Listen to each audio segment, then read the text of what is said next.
डर लागे देखी हमरा दुनिया के मेला, हमके बता दो ए सखी ससुरा के खेला।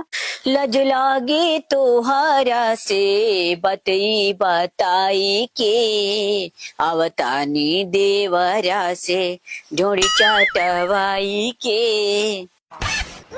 कुछ और बतावा बड़हन अनुभव तोहार बा, बोलो ना सासू जी के कैसन व्यवहार बा।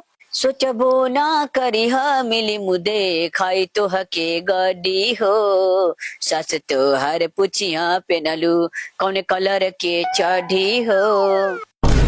माई रे माई हम ससुरा न जाई, भले नई हरावे में जिंदगी बिताई।